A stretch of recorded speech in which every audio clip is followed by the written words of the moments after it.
여호와께서는 자기 백성을 버리지 아니하시며 자기의 소유를 외면하지 아니하시리로다. 여호와께서 내게 도움이 되지 아니하셨더라면 내 영혼이 벌써 침묵 속에 잠겼으리로다. 아멘. 하나님 아버지, 감사합니다. 오늘도 거룩한 주일을 주심을 감사합니다. 주의 이름으로 모였습니다. 주님의 은혜와 주님의 축복 속에서 거룩하신 하나님 앞에 신령과 진정한 예배를 드림으로 영광되게 하여 주시고, 우리 모든 성도들에게도 주님의 은혜로 충만한 예배가 되도록 은혜를 베풀어 주시옵소서. 예수님 이름으로 기도드리옵나이다. 아멘.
신앙 고백 드리겠습니다.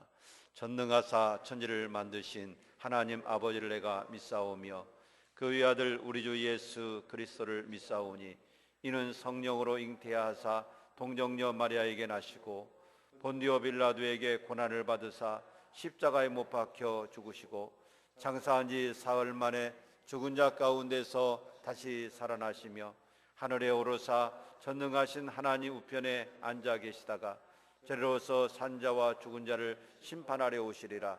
성령을 믿사오며 거룩한 공회와 성도가 서로 교통하는 것과 죄를 사하여 주시는 것과 몸이 다시 사는 것과 영원히 사는 것을 믿사옵나이다.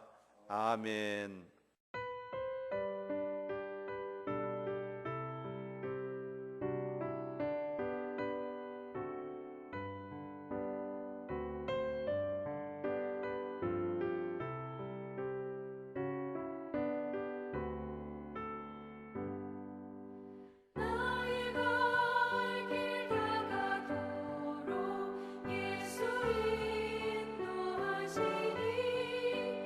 내 주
살아계셔서 항상 저희들을 돌아보아 주시고 지켜주시는 하나님의 은혜를 감사드립니다. 오늘 또 우리에게 생명의 날을 주시고 주님의 거룩한 전에 나와 예배하게 하신 은혜를 감사드립니다. 신령과 진리로 예배하게 하시고 사랑으로 감싸주시며 귀한 말씀으로 이끌어 주시옵소서. 벌써 한 해가 다 지나가고 12월입니다. 한 해의 삶을 돌아보고 마무리할 때입니다. 특별히 하나님과의 관계 속에서 저희들의 믿음을 돌아보게 하옵소서. 한 해 동안 저희들이 믿음 위에 굳게 서지 못한 일들이 너무나 많습니다. 언행일치의 생활도 거룩한 삶도 살지 못했습니다. 위선과 교만에 차 있을 때도 많았습니다. 코로나19를 핑계로 예배 생활, 믿음 생활을 소홀히 했습니다. 이 시간 저희들의 죄인된 모습을 돌아보게 하시고 주님의 피 묻은 십자가 앞에 내려놓고 회개하는 시간 되게 하옵소서. 한 해를 마무리하는 12월, 지난 2년 동안 코로나로 인하여 모두가 낭망하고 힘들어한 긴 시간들이었습니다. 그러나 예수를 믿는 저희들은 하나님 아버지의 은혜로 살아왔음을 믿습니다. 교회 형제 자매들과 믿지 않는 이웃을 위하여 주의를 돌아보는 12월이 되기를 원합니다. 저희에게 주님의 사랑을 전할 수 있는 손길을 허락하여 주시고 저희가 주님의 성도의 본분을 다 잘 감당할 수 있도록 축복으로 더하여 주옵소서. 주님의 사랑을 모르는 많은 이웃들을 향하여 주님의 긍휼하심과 주님의 사랑과 주님의 대속하심의 복음을 전할 수 있도록 저희의 입술과 손발을 주장하여 주옵소서. 코로나19가 자꾸만 확산되고 있어 저희들의 삶을 어렵게 하고 있습니다. 주님의 뜻이 무엇인지 모르는 저희들은 백신이나 치료제를 허락하시어 이 상황이 끝나기를 기도합니다. 이 약한 전염병을 하루속히 소멸케 하여 주옵시고 예배는 물론 모든 일상이 회복되어질 수 있도록 인도하여 주옵소서. 특히 해외에서 수고하시는 선교사님들과 가정의 건강을 지켜주시고 복음사역에 어려움 없게 하시며 부흥 발전하게 하옵소서. 교회 재건축이 진행되고 있습니다. 철거가 마무리되고 시행사가 선정되고 건축허가가 승인되어 하루속히 착공될 수 있도록 하여 주옵소서. 모든 과정에서 사고 없이 민원 없이 순조롭게 진행되어 새 성전이 아름답게 건축되기를 소원합니다. 주님의 영광이 머무는 이 성전이 온전히 세워지고 부흥되게 하옵소서.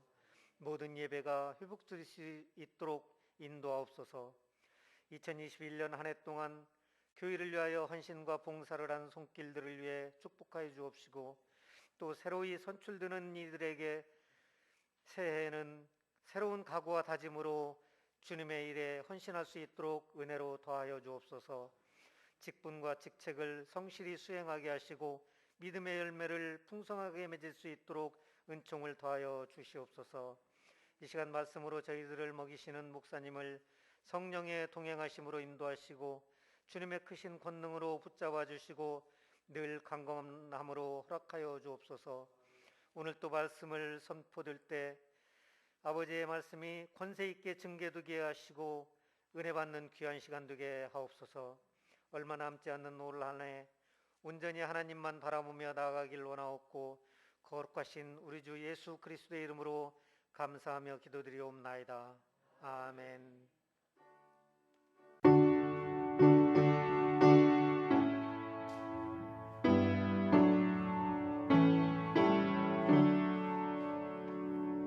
하나님 말씀 디모데후서 제4장 6절 말씀부터 8절 말씀입니다.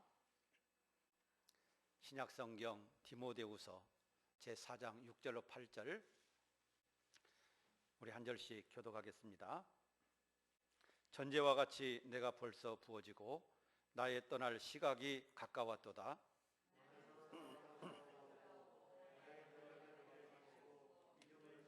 같이 보겠습니다. 이제후로는 나를 위하여 의의 면류관이 예비되었으므로 주 곧 의로운 재판장이 그날에 내게 주실 것이며 내게만 아니라 주의 나타나심을 사모하는 모든 자에게도니라. 아멘. 만물의 이제 마지막이 있는 것처럼 금년 한 해도 마지막 달이 되었습니다. 2021년 12월 우리는 첫째 주일을 맞아서 하나님 앞에 예배를 드리고 있습니다. 금년 한 해도 이제 결산을 해야 되고 또 새해 계획을 세워야 할 때가 되었습니다. 우리 인생도 또 우리 교회도 또 각 기관도 아름다운 결산과 아름다운 열매를 맺는 그런 축복된 12월이 되기를 바랍니다. 지혜로운 성도는 때를 아는 성도다. 저는 이렇게 생각합니다. 때를 바로 알고 살아가는 사람은 복 있는 사람이에요. 우리가 그림을 그리다가도 잘못 그렸으면 다시 그리면 되죠. 길을 가다가 잘못된 길을 가면 다시 가면 됩니다. 그러나 인생은 한 번 잘못 가면 다시 지울 수도 없고 돌이킬 수도 없어요. 우리가 그러기 때문에 하루하루 1년 1년 인생을 올바르게 살아야 되고 하나님이 기뻐하시는 모습으로 살아가야 될 것입니다. 왜냐하면 반드시 우리의 인생에 대해서 결산할 때가 있고 하나님 앞에 서야 될 때가 있기 때문인 것입니다. 우리가 오늘 본문 말씀에 보면 이 바울의 이 마지막 인생의 결론 부분에 우리가 도달해 있는 것을 보게 됩니다. 바울 사도가 한평생을 다 살고 나서 자기의 인생을 쭉 되돌아보면서 회고하고 있는 말씀이 바로 오늘 본문 말씀입니다. 오늘 말씀 6절에 보시면 전제와 같이 내가 벌써 부어지고 나의 떠날 기약이 가까웠다. 전제와 같이 벌써 부어진다라고 하는 것은 하나님 앞에 제사를 드릴 때 마지막으로 부어드리는 이 포도주나 기름을 부어드리는 그런 제사가 있습니다. 이 전제는 제사 중에 마지막 순서예요. 자, 제사 중에 마지막 전제가 부어지는 것처럼 내 인생에도 마지막이 왔다. 바로 그런 의미인 것입니다. 바울 사도는 정말로 멋진 인생을 살았고 주님의 뜻대로 한평생을 살았고 하나님이 기뻐하시는 모습으로 한평생을 살았습니다. 정말 아름다운 인생이고 멋진 인생이었습니다. 어떻게 바울 사도가 이렇게 아름다운 인생, 멋진 인생, 성공적인 인생, 주님이 기뻐하시는 그런 인생을 살 수 있었는가? 저는 오늘 본문 말씀을 보면서 그는 때를 바로 알고 살았다. 때를 알았다는 것이죠. 내가 태어날 때가 있으면 죽을 때가 있을 것이다. 내가 일할 때가 있으면 일하지 못할 때가 있을 것이다. 라고 하는 것을 깨닫고 열심히 인생을 살았습니다. 우리가 전도서 3장에도 보면 그랬죠. 범사에 기한이 있고 천하만사에 때가 있다. 날 때가 있고 죽을 때가 있으며 심을 때가 있고 심은 것을 뽑을 때가 있다. 라고 말씀했습니다. 여러분, 그러나 이 세상에 사는 사람 중에서 이런 때를 모르는 사람이 누가 있겠어요? 아, 내가 죽을 때가 있을 거다. 이거 부정하는 사람이 누가 있겠습니까?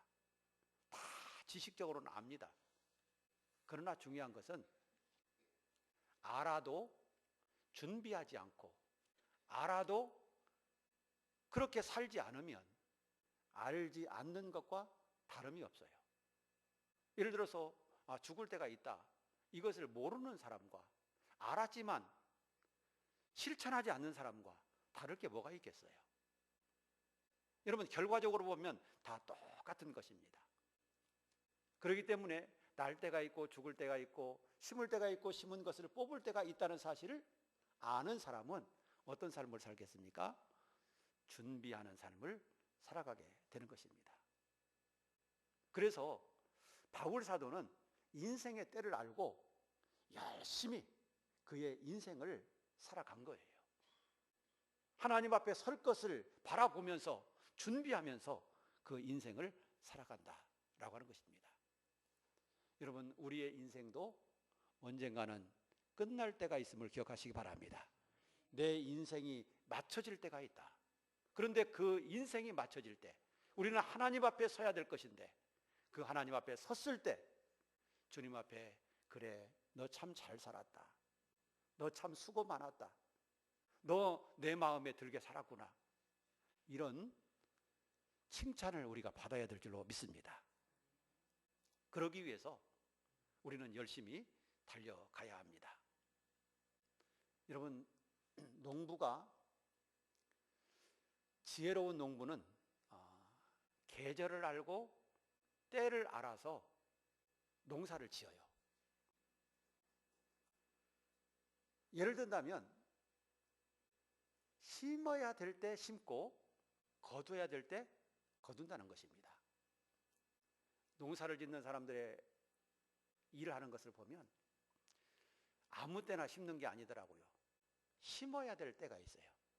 예를 들어서 모도 심어야 될 때가 있어요. 콩도 팥도 심어야 될 때가 있어요. 예를 든다면 이 콩을 심는데, 이제 봄이 됐으니까 콩 심어야지. 그래서 일찍이 3월 달쯤 돼가지고 콩 심는 사람은 하나도 없어요. 왜냐하면 그렇게 일찍 심어가지고 넝쿨만 막 굉장히 많이 무성하게 뻗어나가지 콩 열매는 거의 맺히질 않아요. 그렇기 때문에 그렇게 콩을 일찍이 심는 농부는 아무도 없어요. 언제쯤 심느냐 하면 모 심고 나서 보리 벨 때쯤, 그때 콩을 심더라고요. 그러면요, 그게 적당하게 자라가지고 적당하게 많이 열매를 거두게 되는 걸 보게 됩니다. 그런 것처럼 때를 알고 때에 맞춰서 농사도 짓고 추수도 하는 거예요. 우리 인생도 마찬가지예요. 때를 알아야 돼요. 내 인생이 날 때가 있고, 또 일을 해야 될 때가 있고, 또 죽을 때가 있다. 이걸 알고 우리가 열심히 인생을 슬기롭게 살아가는 것, 이것이 귀중하다고 생각합니다. 바울은 내가 이제 죽을 때가 됐다 라고 하는 것을 알고 그는 열심히 인생을 최선을 다해서 살아온 것입니다. 또한 오늘 본문 말씀 7절에 보시면 바울은 또 어떤 인생을 살았나? 나는 선한 싸움을 싸우고 달려갈 길을 마치고 믿음을 지켰으니. 바울은 인생의 성공을 위해서 바로 선한 싸움을 싸웠다 라고 이렇게 말씀하고 있습니다.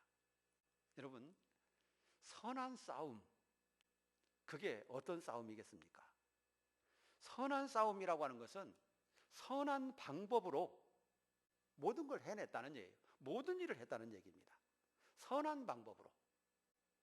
그러면 선한 방법이라고 하는 것은 무엇인가? 선으로 악을 이기는 거다. 그게 선한 방법이다. 악으로 악을 이기는 것은 악한 방법이에요. 그런데 성경에서 보니까 선으로 악을 이기라고 그랬는데, 선으로 악을 이긴다라고 하는 것은 선한 방법으로 악한 것을 이기는 거예요. 로마서 12장 21절에 보면 그랬습니다. 아무에게도 악을 악으로 갚지 말고 모든 사람 앞에서 선한 일을 도모해라. 악을 악으로 갚지 말고 선한 일을 도모해라. 로마서 12장 18절에서도 할 수 있거든 너희로서는 모든 사람과 더불어 화목하라. 할 수 있거든 어떻게 하라고요? 화목해라. 여기서 할 수 있거든이라고 하는 말은 할 수 있으면 하고 할 수 없으면 말하라, 그런 뜻이 아니라 최선을 다해서 화목하기를 위해서 노력해라, 그런 의미예요. 자, 19절에서는 또 뭐라고 하고 있느냐 하면 너희가 친히 원수를 갚지 말고 하나님의 진노하심에 맡기라. 네가 하지 말고 하나님께 맡기라는 거예요. 이게 어떤 방법이냐면 이게 악을 선으로 이기는 방법이고, 바로 이런 싸움이 선한 싸움인 것을 믿으시기 바랍니다. 이렇게 싸우는 게 선한 싸움이에요. 여러분, 중국 영화를 보면 대부분 레파토리가 비슷해요. 어떤 원수가 있어요. 그러면 그 원수를 갖기 위해서 열심히 무공을 연마하죠. 무공을 열심히 연마해서 어느 정도 경지에 올라가면 이제 원수를 갚겠다고 산에서 내려와요. 그리고 그 원수를 찾아갑니다. 그리고 원수와 싸워서 그 원수를 또 죽이죠. 그러면 원수가 갚아진 것 같기는 하지만 또다시 원수가 생기는 거예요. 내가 원수 갚은 그 아들은 나하고 또 원수가 되잖아요. 왜? 자기 아버지를 죽였으니까. 그래서 악은 계속 악을 낳고 원수는 계속 원수를 만든다. 그렇기 때문에 너희가 원수 갚지 마라. 하나님께 맡겨라. 여러분, 우리가 인생을 살다 보면 힘든 일이 왜 없겠어요? 내 마음대로 안 되는 일이 왜 없겠어요? 여러분, 눈물 나고 화가 날 일이 얼마나 많이 있겠어요? 이때는 내가 내 감정으로 일을 처리하려고 하지 말고 하나님 앞에 기도하라는 거예요. 억울한 일이 왜 없겠어요? 다윗도 그랬더라고요. 하나님, 나이가 무슨 잘못이 있습니까? 하나님, 나는 아무런 잘못이 없어요. 그런데 원수가 나를 쫓아오고 원수가 나를 죽이려고 해요. 하나님, 그 사람 망했으면 좋겠어요. 그러면서 하나님 앞에 막 토로하는 거예요. 그러나 그 원수에 대해서는 다윗은 아껴주고 그 생명을 보호해줘요. 예를 든다면 사울은 다윗을 죽이려고 하지만 다윗은 사울을 죽이지 않아요. 죽일 기회가 있어도 죽이질 않습니다. 그러면서 하나님 앞에 기도는 하나님, 나 이렇게 힘들어요. 나 이렇게 억울해요. 나는 아무런 잘못이 없는데 나를 죽이려고 쫓아와요. 그러면서 하나님 앞에 기도하는 거죠. 여러분, 이런 식으로 하는 것, 그것이 바로 악을 선으로 이기는 방법이다. 그래서 오늘 성경 말씀에 보면 이 바울 사도는요, 열심히 선한 싸움을 싸웠다고 그랬어요. 바울의 인생 고백을 보면 바울은 복음을 전파하다가 억울한 일도 수없이 많이 만나죠. 수없이 굶기도 하고 강도의 위험도 만나고 바다의 위험도 만나고 돌로 침을 당하기도 하고 매를 맞기도 하고 수없이 이런 억울한 일을 당합니다. 빌립보에서도 그랬죠. 점치는 귀신 들린 여종을 고쳐준 일로 말미암아 실컷 매를 맞고 감옥에 들어가요. 그런데 우리가 감정적으로 보면 얼마나 억울하겠어요. 그런데 그는 감옥에 들어가서 하나님 앞에 기도하고 찬송해요. 자기를 때린 그 사람들을 위해서 기도해주고 하나님 앞에 모든 걸 맡기고 감사함으로 모든 걸 받아들이는 거예요. 여러분, 어떻게 인간적으로 이런 일을 할 수가 있겠어요? 내 감정으로는 절대 할 수가 없는 거예요. 그 안에 예수님이 계시고 그 안에 성령님이 계시기 때문에 그 예수님의 그 말씀과 사랑으로 그 성령님의 감동 감화로 그렇게 하게 될 줄로 믿습니다. 여러분, 인간적으로 보면 원수 갖고 싶고 인간적으로 보면 억울하고 내가 나가면 가만두지 않겠다 그럴 수도 있어요. 그러나 바울은 하나님 앞에 기도하고 찬송하고 모든 걸 하나님께 맡기고 하나님이 해결해 주시기를 원했어요. 그런데 그 결과는 어떻게 되었습니까? 그 일로 말미암아 하나님의 역사하시고 옥터가 움직이고 옥문이 열리고 그랬을 때 간수가 자결하려고 하는 것을 바울 사도가 막아주고 그를 구원하고 또 그의 가족을 구원하고 그로 말미암아 빌립보 교회가 세워지고 하나님의 이런 놀라운 역사가 일어나게 되는 겁니다. 선한 싸움을 싸웠더니 이렇게 됐다는 것이죠. 여러분, 바울은요 40에서 하나 감한 매를 3번씩 맞았다 그랬어요. 39대씩 한 번 맞을 때 39대씩 맞는 거예요. 얼마나 고통스럽고 얼마나 억울하겠어요. 한 대 한 대 맞을 때마다 얼마나 힘들었겠어요. 그런데 그런 것을 원수를 갚으려고 하지 않고 감정적으로 문제를 처리하려고 하지 않고 다 주님의 복음을 위해서 참고 견디면서 선한 싸움을 싸웠다 그랬습니다. 우리 예수 믿는 사람들은요, 지는 것 같지만 지는 게 이기는 것임을 믿으시기 바랍니다. 지는 게 이기는 거예요. 내가 이긴다고 해서 그게 이기는 게 아니에요. 지는 게 이기는 거다. 지기는 게 이기는 거다. 여러분, 주님 뜻을 성취시키고 주님의 영광을 우리가 이루어드리고 주님의 목표를 이루어드리는 그것이 중요한 거예요. 내 뜻을 이루기 위해서 무슨 일을 하면 안 되는 거죠. 내 목적을 달성하기 위해서 무슨 일을 하면 안 되는 거예요. 주님의 영광, 주님의 일, 어떻게 하면 주님의 뜻을 이룰 것인가, 여기다가 목표를 두고 우리는 인생을 살아가고 또 모든 일을 해나가야 될 것을 기억하시기 바랍니다. 이것이 선한 싸움이에요. 바울이 성공적인 인생을 살 수 있었던 그 중요한 비결은 때를 알았다는 것이고, 그리고 준비하면서 살았다는, 그리고 또 하나는 선한 싸움을 싸웠다는 것입니다. 그래서 바울이 인생을 아름답게 마칠 수 있고 성공적인 인생을 살아갈 수가 있었다라고 하는 사실입니다. 그리고 또 하나는요, 믿음을 지켰다는 것입니다. 여러분, 오늘 본문 말씀 7절 마지막 부분에 보면 나의 달려갈 길을 마치고 믿음을 지켰으니 라고 말하고 있습니다. 여러분, 믿음을 지켰다라고 하는 것은 그냥 단순히 믿음 생활했다는 얘기가 아닙니다. 여기서 믿음을 지켰다라고 하는 것은 말씀의 규칙을 지키면서, 믿음의 규칙을 지키면서 말씀대로 살았다, 바로 이런 의미예요. 하나님의 뜻대로 살기를 원했다, 이런 의미예요. 그냥 뭐 교회만 다니고 내 감정대로 내 마음대로 하면서, 여러분, 교회만 다닌다고 그래서 그게 믿음이 아니라, 진정한 믿음이라고 하는 것은 하나님을 기쁘시게 말씀의 원칙을 따라서 주님의 영광을 위해서 나를 내려놓고 이렇게 살아가는 것, 그것이 올바르게 믿음을 지킨 것임을 기억하시기 바랍니다. 믿음을 지켰다, 내가 믿음을 지켰다, 바울은 이렇게 고백을 하고 있습니다. 여러분, 운동 경기도 마찬가지입니다. 언제나 운동 경기에 보면 규칙이라는 게 있습니다.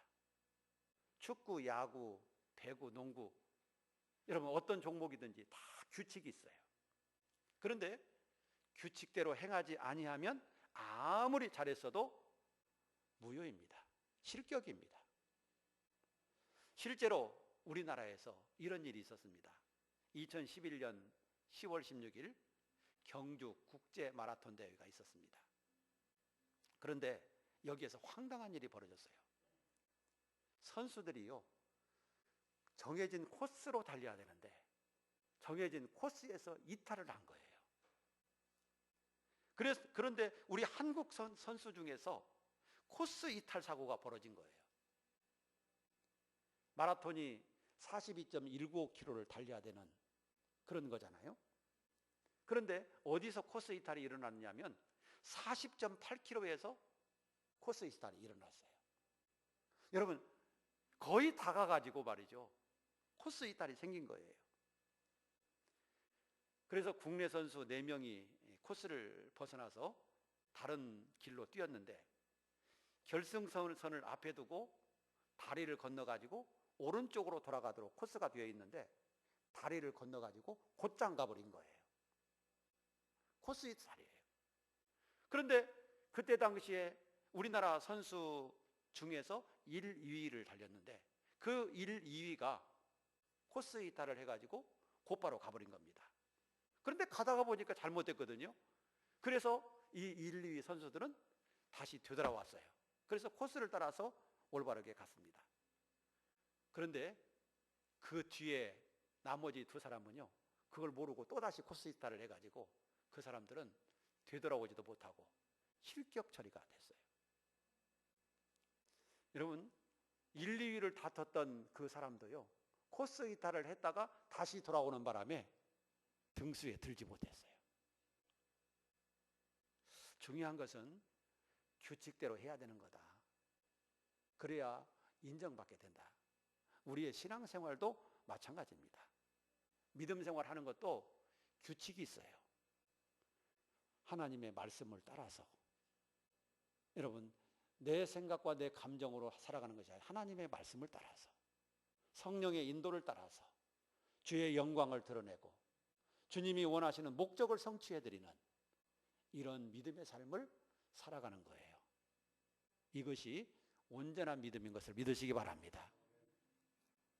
코스 이탈 안 하는 거예요, 그게. 근데 내 마음대로 달려가고 내 마음대로 믿고 내 마음대로 뛰는 것은 믿음의 코스 이탈인 것을 기억하시기 바랍니다. 우리가 말씀을 따라서, 성령의 인도를 따라서, 주의 뜻을 따라서 나를 향하신 주의 목적을 성취해드리고 하나님의 영광을 나타내는 이런 데 목적을 두고 우리가 믿음을 지키는 것이 중요한 것이죠. 바울 사도는 다메섹 도상에서 주님 앞에 부름을 받고 한평생 인생을 살아가면서 늘 주님의 영광을 위해서 살려고 했어요. 그래서 고린도전서 10장 31절에서 먹든지 마시든지 무엇을 하든지 다 하나님의 영광을 위해서 해라. 다 하나님의 영광을 위해서 해라. 먹든지 마시든지 무엇을 하든지 하나님의 영광을 위해서 해라. 이게 하나님의 영광이냐 아니냐, 하나님의 영광이 되냐 안 되냐, 이걸 생각하고 결정을 해라. 이렇게 가르치고 있는 거예요. 사랑하는 여러분, 인생의 성공을 위해서 우리는 어떤 마라톤을 해야 되겠습니까? 바로 바울 사도처럼 성공적인 인생으로 살아가는 마라톤이 되시기를 바랍니다. 이렇게 믿음의 성공자에게 오늘 본문 말씀 8절에 보시면 상급이 예비되어져 있다라고 그랬습니다. 8절 우리 한번 같이 읽어보도록 하겠습니다. 시작.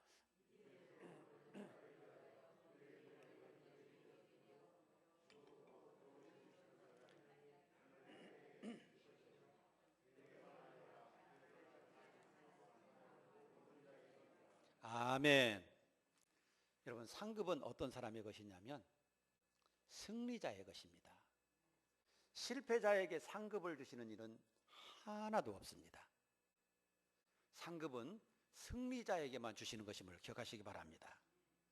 그래서 오늘 본문 말씀 속에서 보시면 이제후로는 나를 위하여 의의 면류관이 예비되었다. 주 곧 의로우신 재판장이 그날에 내게 주실 것이다. 여러분, 바울 사도는요, 본인이 주님 앞에 상 받을 것을 확신하고 있는 모습이에요. 자신 있는 모습이잖아요. 나는 분명히 상 받을 거다. 어떻게 이렇게 자신감을 가질 수 있었을까요? 여러분, 우리가 앞에서 살펴봤듯이 바울 사도는 인생의 때를 알고 적절하게 인생을 살았고 선한 싸움을 싸웠고 믿음을 지켜가면서 주님의 나라와 주님의 영광과 많은 영혼들을 구원하면서 인생을 살았거든요. 가진 핍박을 다 받으면서도 주님의 일을 위해서 충성했거든요. 그렇기 때문에 본인에게 확신이 있었던 거예요. 이제후로는, 내가 이제 인생을 마친다면 이제후로는 나를 위하여 의의 면류관이 예비되어 있다. 그런데 그날에 재판장이 내게 주실 것이다. 여기서 그날이라고 하는 것은 마지막 날 심판대 앞에서 주님께서 내게 주실 것이다. 자, 그런데 그 뒤에 보시면 내게만 아니라 주의 나타나심을 사모하는 모든 자에게도니라. 내게만 주시는 게 아니라 나처럼 믿음을 지키고 나처럼 주님의 영광을 위해서 나처럼 살아간다고 한다면 나에게 주시는 이 상급을 다른 모든 사람들에게도 주실 것이다 라고 말씀하고 있는 것입니다. 그러니까 우리들도 받을 수 있는 거예요. 여러분들도 다 받으실 수 있는 거예요. 어떻게 살면? 바울 사도처럼 우리가 이렇게 열심히 믿음으로 살아간다고 한다면 주님이 누구에게나 그 상급을 주신다고 약속하고 있는 것입니다.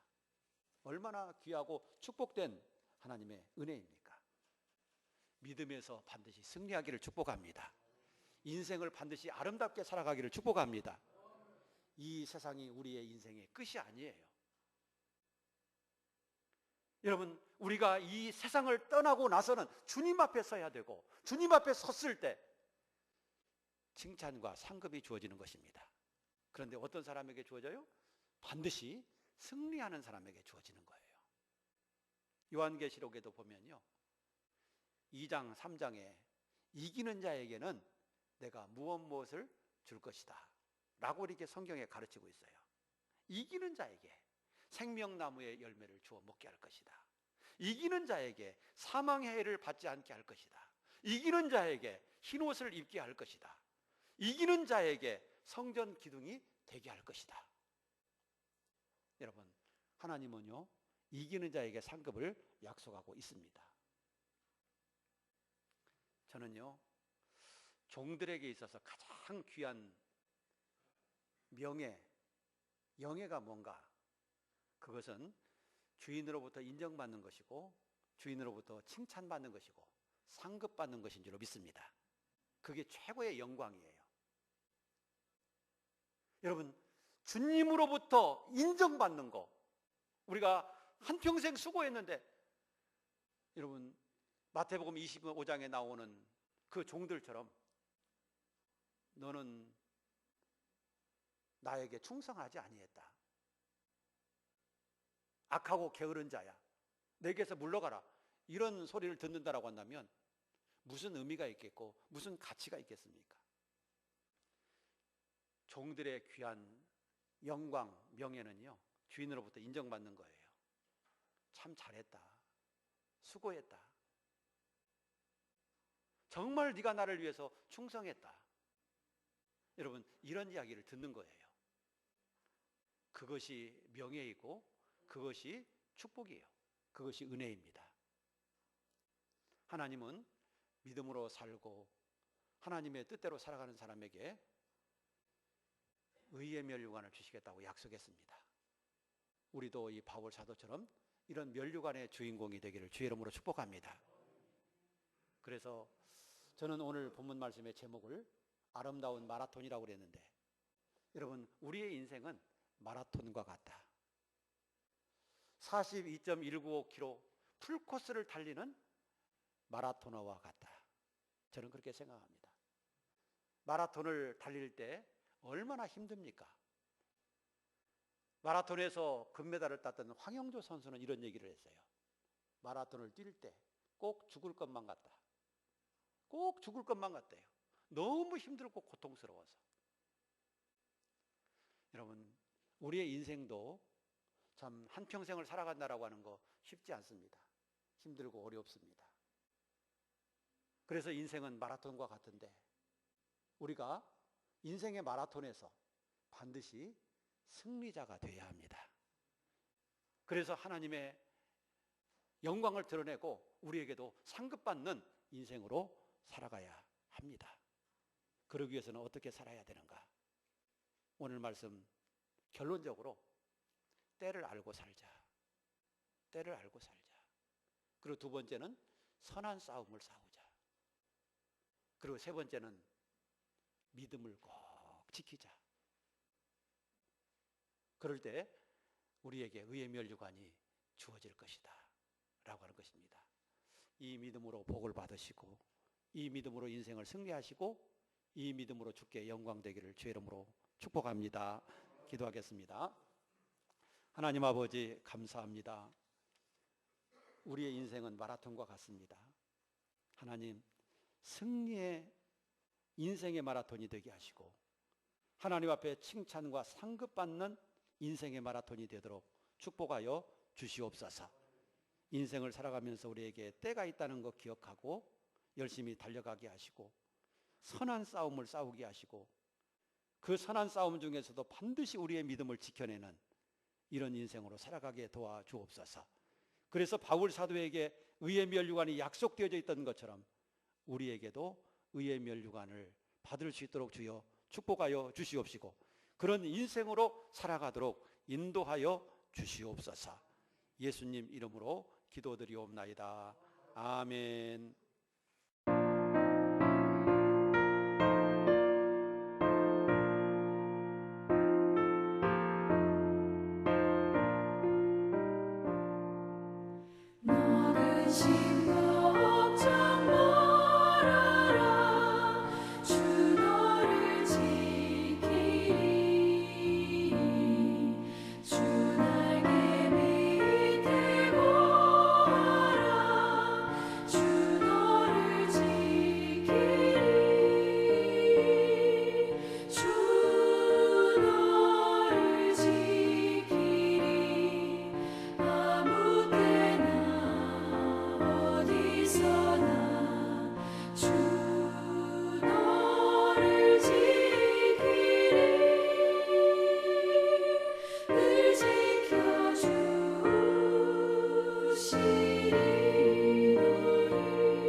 이번 주 성경 암송하신 분들 성경 암송하신 거 우리 같이 들어보시면서 함께 은혜 받으시기 바랍니다.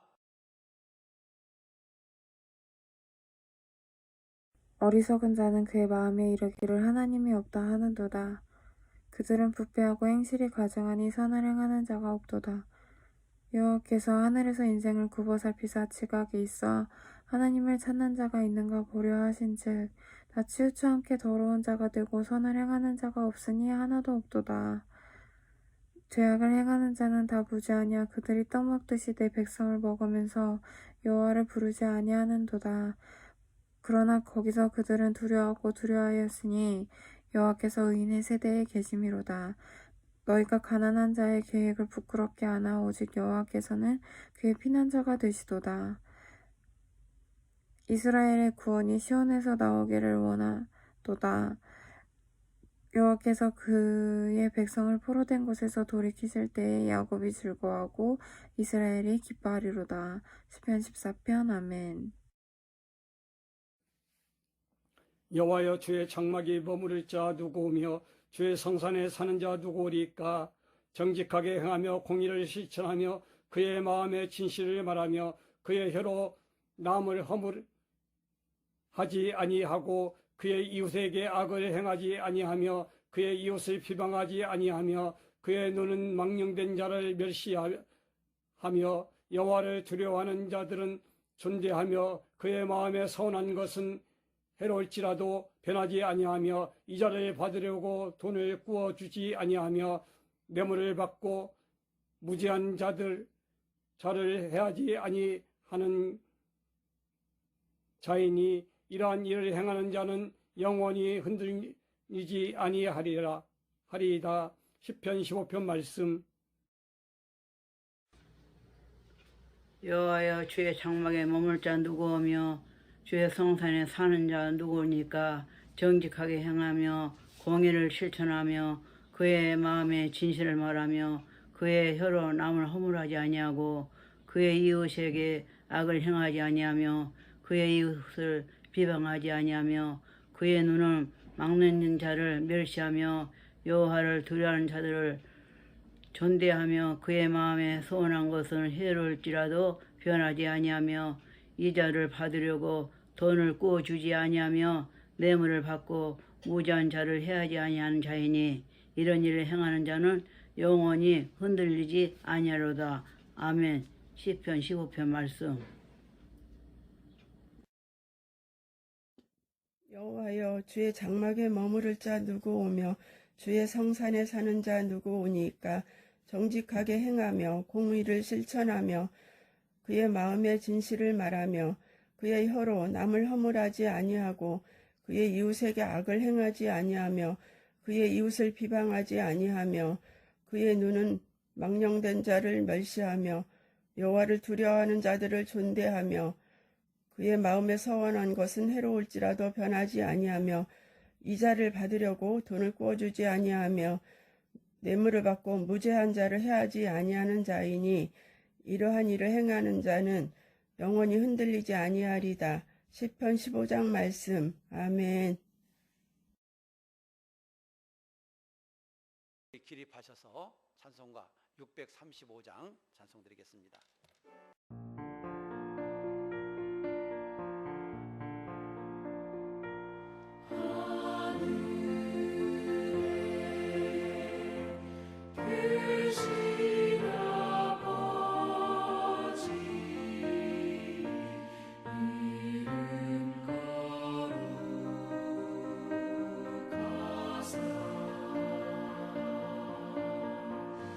주님 나라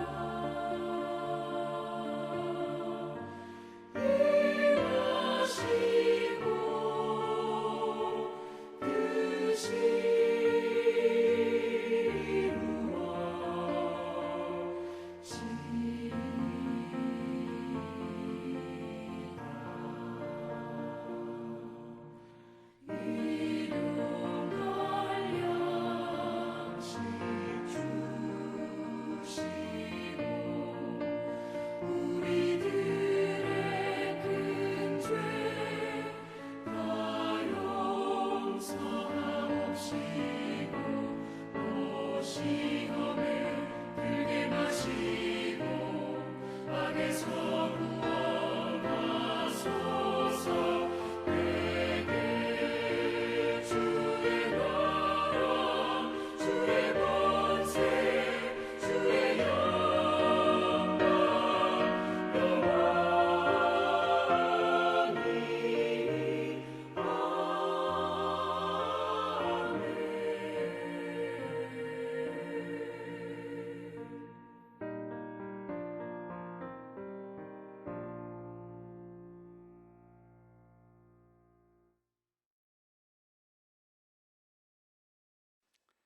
교회의 머리가 되시는 우리 구주 예수 그리스도의 은혜와 하나님 아버지의 지극하신 사랑과 성령님의 감동, 감화, 교통, 위로, 충만하심이 오늘도 주의 전에 올라와서 하나님 앞에 신령과 진정으로 예배를 드리는 우리 사랑하는 모든 성도들과 오늘 또 아름다운 인생의 마라톤을 멋지고 승리롭게 끝내기를 원하는 우리 사랑하는 모든 성도들 위해 영원토록 함께 있을지어다.